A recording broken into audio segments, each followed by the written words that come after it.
Today I'm going to show you how to tattoo lines of different thicknesses using various techniques.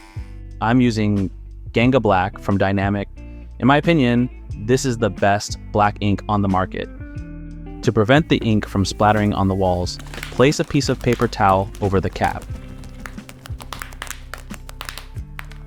I use Vaseline to stick my color cap in place. When pouring the ink, make sure the bottle does not touch the color cap. This is especially important when refilling if the cap has already been contaminated. To make needle selection easier, you can hold the needle up to the line. This needle is a bit too thin. This one looks better, so I'll use it. In this case, a 9-round shader. I'm working here with 8 volts. I set the stroke to 4.2 millimeters and let the needle stick out about 4 millimeters from the cartridge. You can find all the products I use in the video description, and with the code fanitattoo, you'll get 10% off. One of the most common mistakes I see with beginner tattoo artists is the angle at which the machine is held. It's nearly impossible to make a clean line with this kind of angle. If the machine is held parallel to the line, it works much better. Another mistake is moving the line from the wrist. This makes it extremely difficult to maintain a consistent depth. So it's best to pull the line using your whole arm. Many tattoo artists prefer pushing their lines. Personally, I think this method is too aggressive for the skin. Now I spread some Vaseline on the back of my hand so it's always within reach. If my thumb on my free hand has Vaseline on the underside, the lines practically pull themselves. This way, my hand glides smoothly over the skin.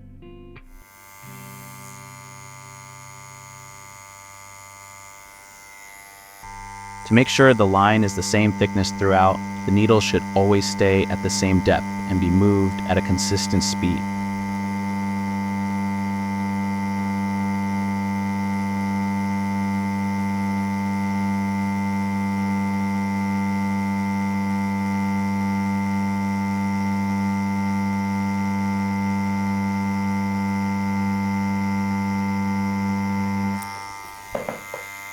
Looks pretty good, even though I'm filming with a macro lens at double magnification.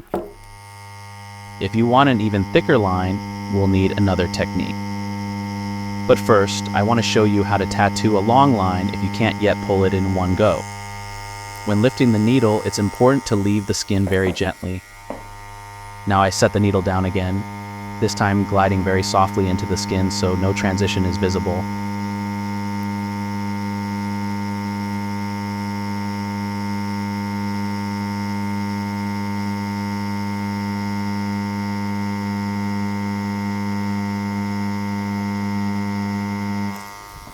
No tattoo needle is thick enough to make such a wide line. There are needles a bit thicker than this one, but personally I would advise against using them. They're just too aggressive on the skin. At this line thickness, it works perfectly to pull 2 lines parallel to each other.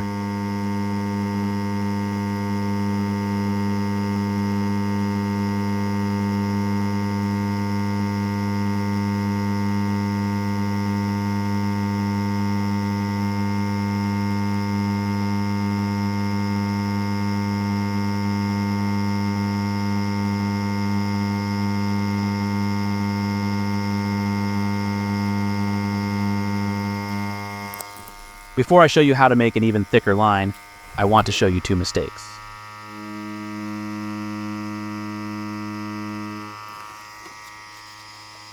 This line shows what happens if you pull it too fast. But be careful. If you make a line too slowly, the skin can be damaged.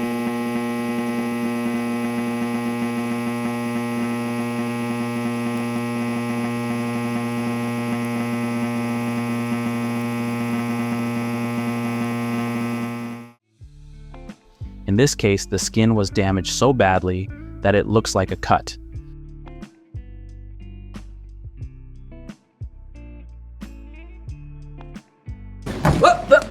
Here I come. Oh, here I come. Oh. But what do you do if the line is so thick that two lines next to each other still aren't enough? For now, nothing changes. I pull the line just like in the previous techniques.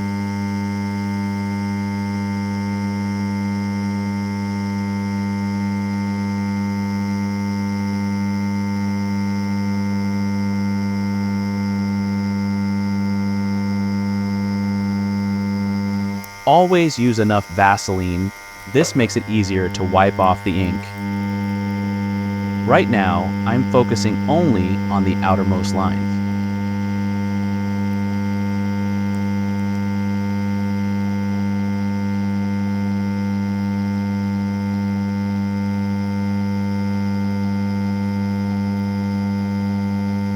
The gap in the middle stays empty for now. Now connect the two lines at the top and bottom. I set the machine to a 3.9 millimeters stroke and let the needle stick out only 3 millimeters from the cartridge. For the first technique, I make very fast circular motions. Before continuing, I check quickly if it looks good.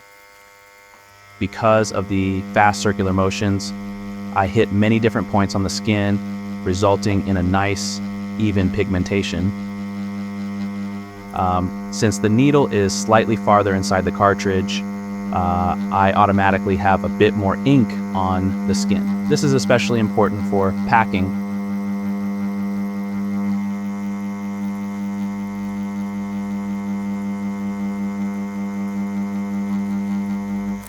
A very common method for filling is small, slow, circular motions.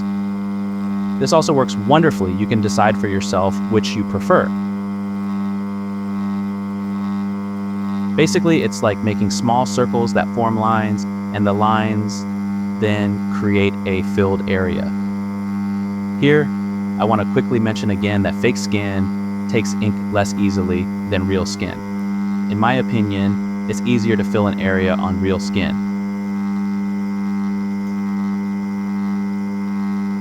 It's also possible to fill the area using small zigzag movements. The important thing is to work carefully and take the time it needs.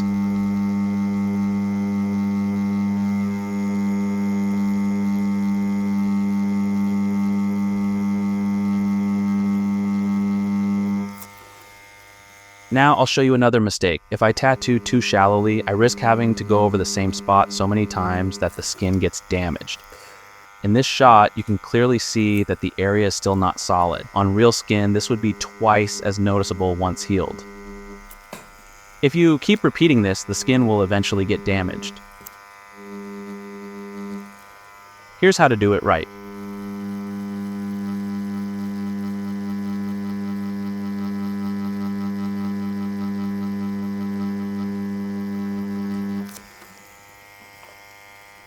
Now we've made 3 lines of different thicknesses.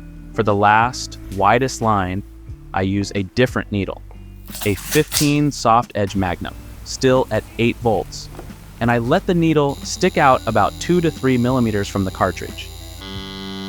The Magnum needle must be wider than the line, otherwise the line won't be solid. With relatively elongated oval circular motions, I move my needle back and forth.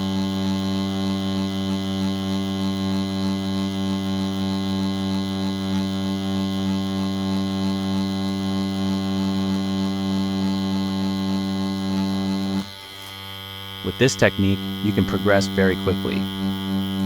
However, it has one drawback. The outer edge isn't as sharp as with a round liner or a round shader. So I would only use this technique when the lines can be a bit rougher, for example in a large back tattoo.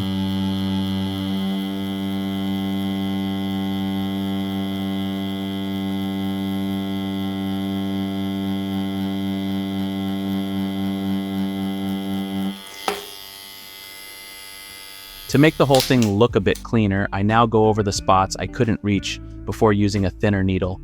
A 7-round liner is perfect for that.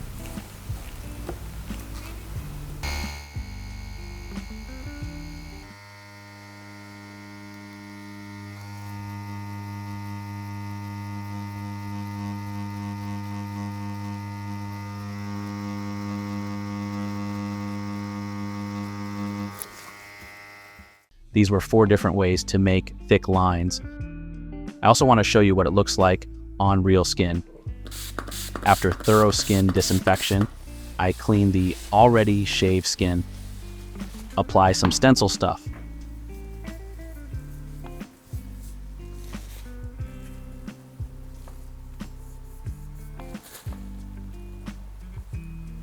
After letting the stencil dry for about 5 minutes, I apply some Vaseline and get started. Since the stencil line is a bit thicker than my needle, I focus on one side of the stencil and use that as my guide. If I were to pull the line down the middle, it would be much harder to make it straight. When lifting the needle, I leave the skin softly, and when setting it down, I enter the skin softly again.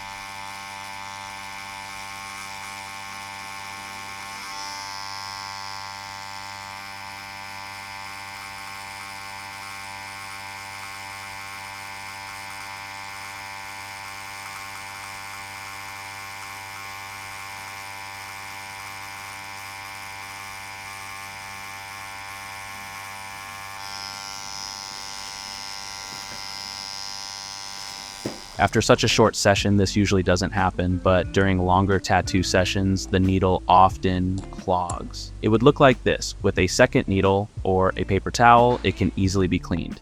If you enjoyed the video, please give it a like and subscribe to my channel so you don't miss any more videos. If you want to know how to shade properly, I've made a very detailed online course. You can find more information in this video.